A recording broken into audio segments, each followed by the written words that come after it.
Hello, Raptors fans, and welcome back to the final episode of Raptors Report, at least discussing the Toronto Raptors this season. And today we will be discussing the Toronto Raptors game against the San Antonio Spurs. But before we do that, I want to talk about this past season, because while the Toronto Raptors didn't make the playoffs, there were a bunch of moments that really stood out to me and made me smile thinking back on them. And this was really helped by you guys, the fans of this channel, the people who follow me on Twitter. I asked and you guys delivered.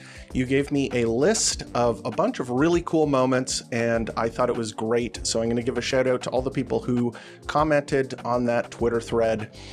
And we are going to discuss the 5 best moments that happened this season.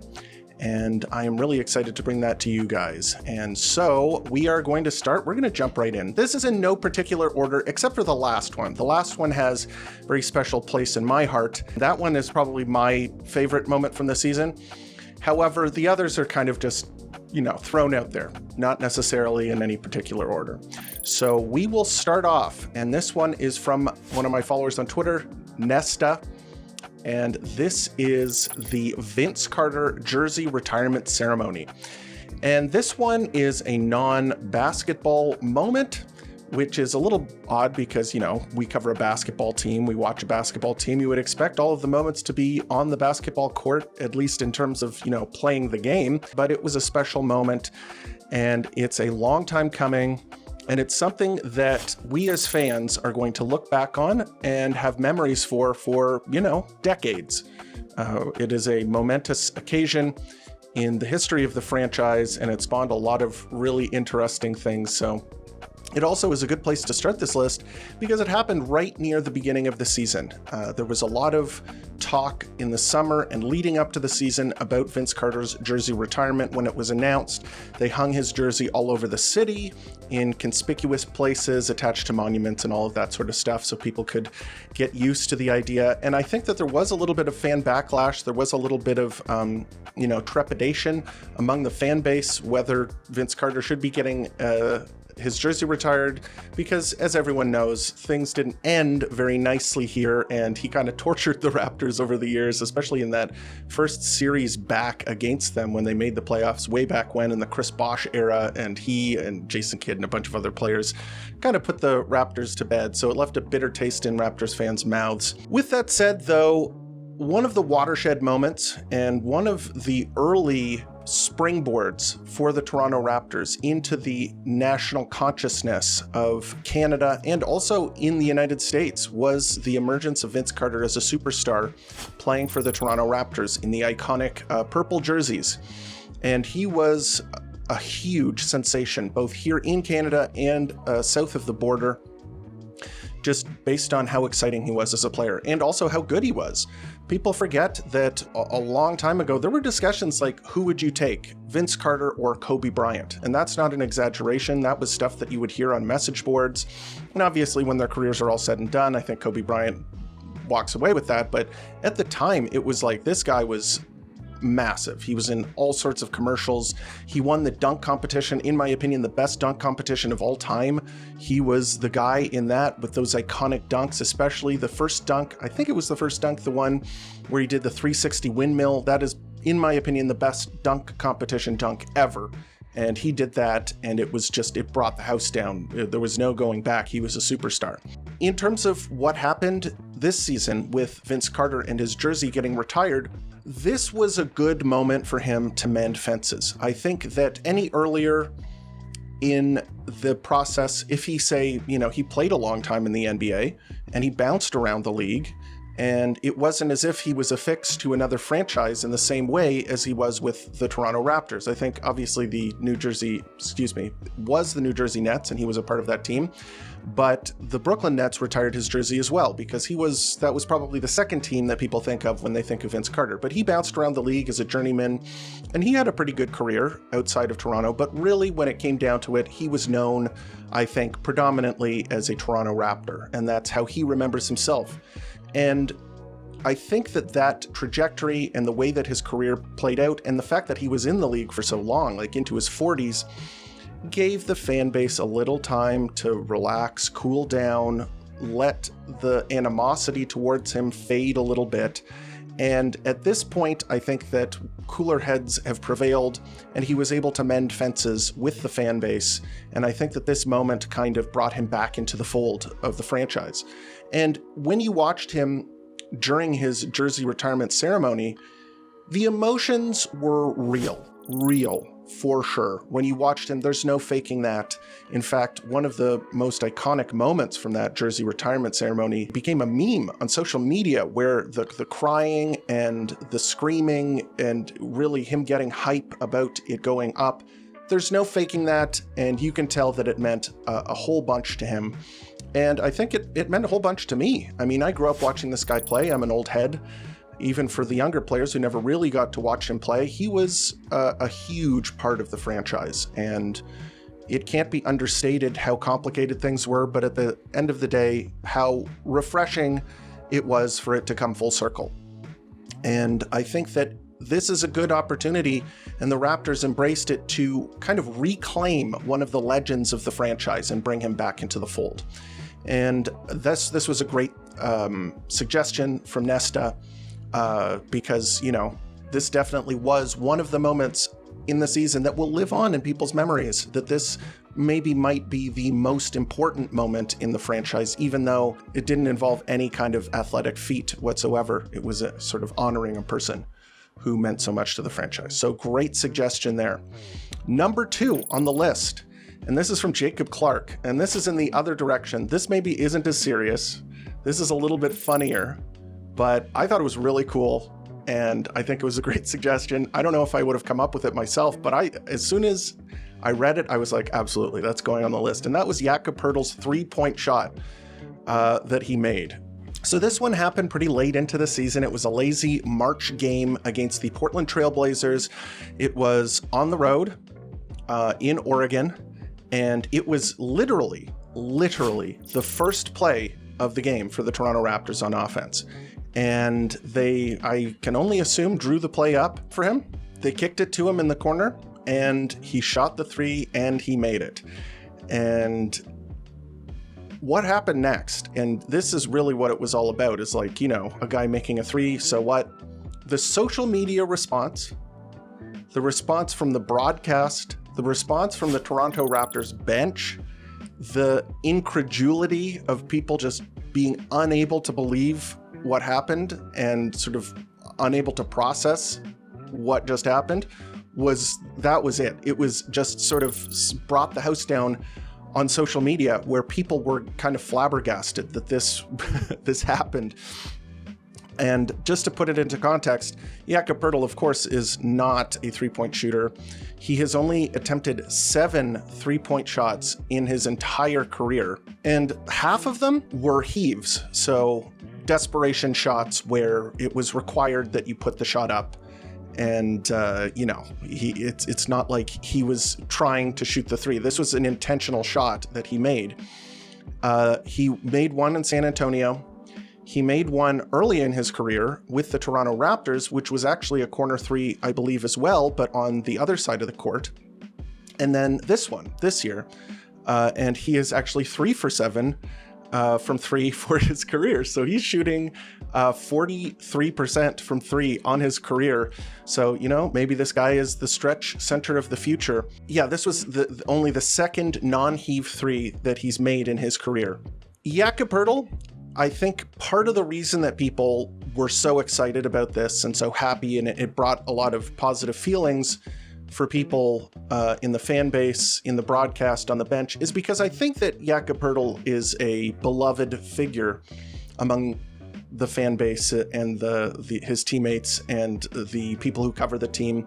He is a very reserved person who is intelligent. He is a great teammate. Everybody who has played alongside Jakob Poeltl, who is a teammate, has nothing but good things to say about him, that he is a very special teammate and a very positive force. And so there's no question that played into the fact that this was such an iconic moment, that you have something that is very sort of unexpected, but is also kind of cherished and makes people smile. and why it sort of shows up on this list. He is a guy that deserves a lot of credit with the Raptors, even if it is sort of a joke, is sort of, a moment that is, tongue-in-cheek. I think this kind of speaks to his role on the team and what he has brought. So that is why this is number 2 on the list. Thank you, Jacob Clark, for that. Now we're going to move on to another very similar idea here. So this is from P. Zeems, who is another follower of mine on Twitter. And this is Jamal Shead's putback slam dunk. And this was also a really cool play, really unexpected play. So when your 7-foot center, who is a traditional center, makes a 3, that is unusual, that is weird, that is cool. When your 6-foot tall, maybe 6 foot generously, point guard slams the ball through with a sick dunk on a putback, that is also unexpected and very cool. And that's why this is on that list. And I put the first dunk here because he had 2 sick dunks. I'm going to put the first one here as the moment because it was the most shocking. And this was a play that came against the Washington Wizards, another cellar-dwelling franchise that maybe isn't the most competitive. So Jamal Shead got a lot of burn in this game. And on this particular play, RJ Barrett was driving to the rim, and Jamal Shead said, okay, I'm going to get in there just in case he misses. RJ drove baseline, put it up off the glass, and as many of those types of shots do, when they miss, they'll dribble out over the front of the rim because they go off the glass and roll forward. And Jamal Shead identified that really well and streaked down the middle of the lane, jumped. The timing of the play was elite because if you're that size, you've got pretty much one opportunity. You're not going to be catching the ball and then dunking it. You pretty much have to catch it and throw it down in one motion. And there's not a lot of room for error. And he timed it perfectly, caught the ball coming off of the front of the rim, and in one motion just slammed it back with his body kind of tilting toward like he's the sitting down kind of dunk. And it looked wicked. It was an awesome dunk, especially when there's that much room between the player's legs and the floor because they're so small, they have to really get up. It just accentuates the power and the athleticism of the moment.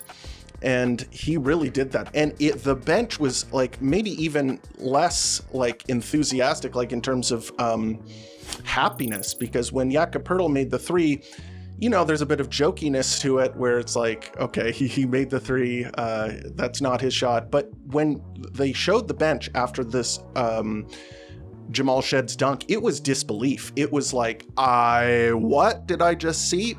And that was the reaction on social media, like, I cannot believe what I just witnessed. This was sick.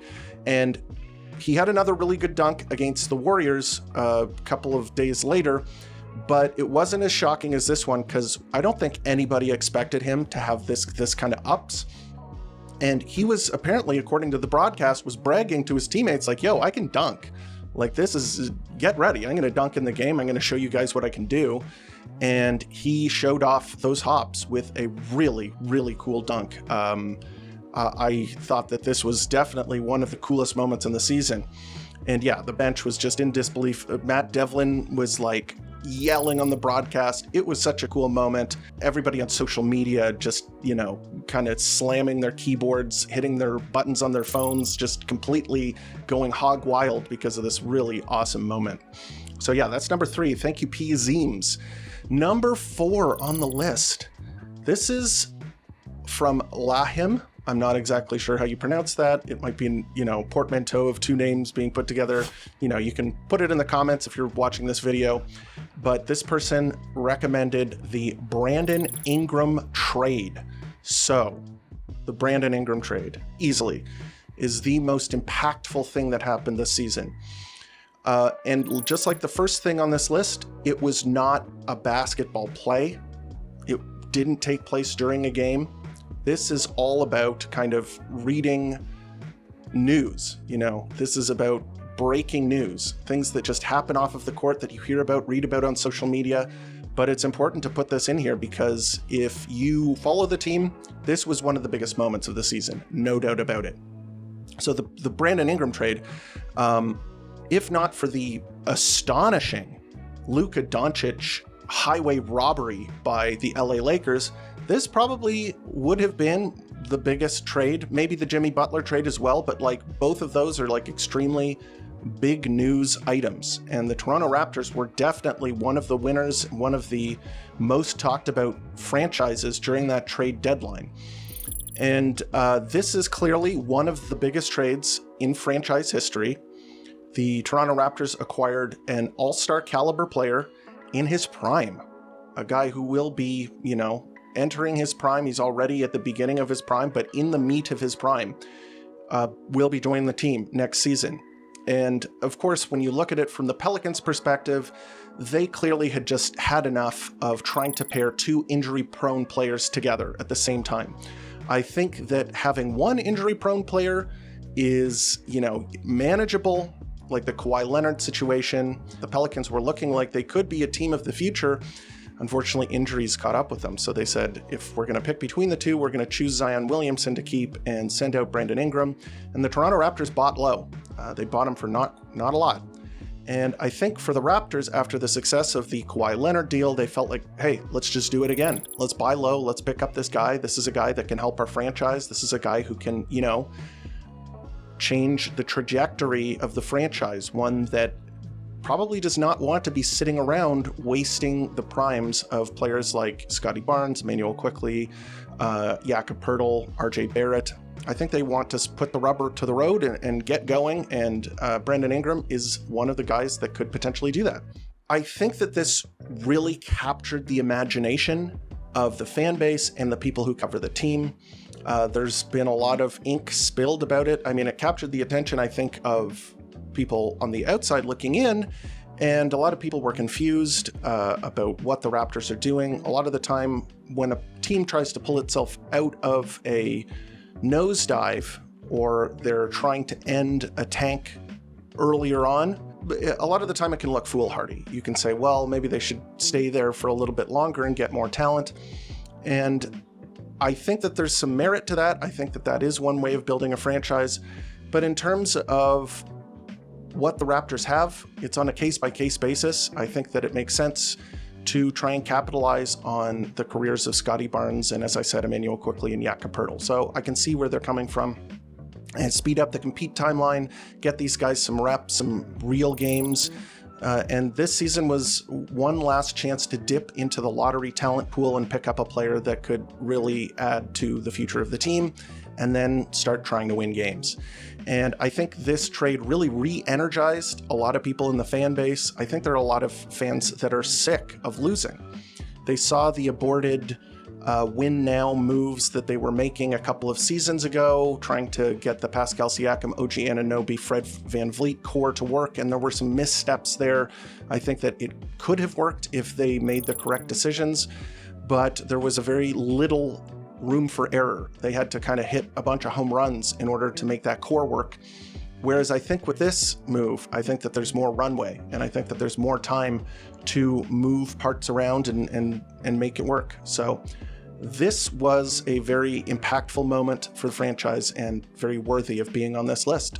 So thank you for that suggestion. And finally, number 5 on this list, and I think my favorite moment from this season, and this is from Devin7 Landry from Twitter, and they leave comments underneath the videos as well. So thank you for being a fan of this channel, and you get the final spot here. We're going to talk about Jakob Poeltl's game-winning shot against the Orlando Magic. This was, in terms of one moment, one shining moment that gave everybody a bit of hope about this season and made the season worthwhile. If you could pick one play out of this whole season to say this was the highlight of the on-court production and the highlight of the things that actually occurred in terms of a game, this is number 1 with a bullet. This is the most exciting play out of any this season. And let's set the scene here. So the Raptors, as you probably know, over the past 2 months or so have been stealthily tanking. They've been doing something that other teams started to emulate because it was such a successful strategy, which is play your starters, play the good players, maybe rest one or two and rotate between them. And then in the fourth quarter, you rest all of your good players, and then you play a lot of 10-day guys, a lot of two-way players, and a lot of rookies. And you say, go on out there, compete, try hard, let's go, and let the chips fall where they may. And most of the time, the way those chips fell was with losses. They lost a lot of those games and managed to solidify the 7th best draft lottery odds, so it was pretty successful. However, in this game, the tank strategy was not successful because although they did rest all of their players, and a lot of people cried foul, so a lot of the other teams that were competing to end up with a bad record, so like the Philadelphia 76ers fans and a bunch of other fans around the league, Pelicans fans, blah, blah, blah, teams that at that point were fighting the Raptors for tankathon positioning, so trying to get a worse record, were like, oh my god, the Raptors, they're cheating, they're resting all of their players. And they did. They rested all of the good players, played a bunch of 10-day guys, rookies, two-way guys, etc. And the Magic came back. They were down considerably in the third quarter, and then when the fourth quarter hit and the Raptors rested the starting unit and played their scrubs and rookies, which I will call the preseason strategy, because this is what happens in the preseason. Preseason, you start all of your good players to give fans their money's worth, and then at the end of the game, you sit them all and give the bubble guys, the guys on the bubble of the team, and your rookies some minutes to, let them impress you, see what you've got. That's what happened here. And what they got was a really exciting basketball game. It was a very back and forth. AJ Lawson, in fact, hit some huge shots, and the Magic were able to make some big buckets of their own. Paolo Banchero in particular was very hot in the fourth quarter of this game, and he put the Magic up by 2. And what happened in this game was that at the very end, with under 5 seconds remaining and the Raptors inbounding the ball, they had final possession essentially, and Darko Rajakovic drew up a play to give Jakob Poeltl an isolation at the top of the arc. And he caught the ball. He was very well defended by Tristan da Silva. He drove to the top of the three-point arc and kind of threw up. It looked almost like a prayer. It was not the prettiest shot in the world. He was kind of leaning forward and put it up, but it went in. Boy, it went in. And that was such an exciting moment. There were tons of implications there because it ruined the tank, number one, so a lot of people were pissed off about that. But at the same time, this was the Toronto Raptors' first round pick doing this. This was not some walk-on or 10-day guy or two-way call-up. This was a guy that could be one of the stars for this franchise moving forward. And it gave him a very cool moment at the beginning of his career that he can hang his hat on and give himself some confidence with. And I think we saw the fruits of that afterwards, because after that moment, Jacoby had a bunch of really solid games on both ends of the court. His three-point shots started dropping, and, he was playing with poise and confidence after that. But in this particular play, it was kind of a shining moment for him. And for me, it was definitely the play of the season. And so I was super excited to watch that. So those are the 5 moments from this season that I wanted to talk about, and thank you to everybody who contributed on Twitter. Now, let's get to what I really want to talk about, because there's no up next, because there's no Raptors game until, 5 months from now. So I want to tell you what's going on with the channel. What I'm going to be doing, and it's not going to be after every single game, but every week and a couple of times a week, I am going to be making content about the NBA playoffs and the NBA play-in tournament. So this Tuesday, so tomorrow night, there will be 2 really fun games for me to watch, which are the play-in tournament. I love the play-in tournament when, the Raptors aren't in it. When the Raptors are in it, I dread it, but it's super fun to watch. I'm going to be covering that. I'm going to be doing episodes about that as well. So stick around. Keep, you don't have to unsubscribe. I'm going to be making content about the playoffs, and when it goes into the playoffs proper, I'm going to pick and choose. I'm going to pick out the games that I want to talk about, pick out the players I want to talk about, give some narratives there. Let me know what you think about that plan, because I'm pretty interested in hearing some feedback from you guys. If you have some suggestions, or if you guys have comments, whether you like that idea or not, I'd love to hear about it. In any case, that is the episode. Let me know if I missed any big moments, because, I will just blame the people who gave me the suggestions. Like, how could you forget this moment? So if you have another moment that I didn't mention that you think should have been on the list, let me know here in the comments, and also on Twitter and Blue Sky, where you can reach me at Raps Report. I love talking to Raptors fans. We are the best, even though the Raptors didn't make the playoffs. If you haven't already, leave a comment, subscribe, hit the bell icon, leave a thumbs up, let the algorithm know to recommend this content to other Raptors fans just like you. And as always, thank you for tuning in to Raptors Report, your source for in-depth Raptors content.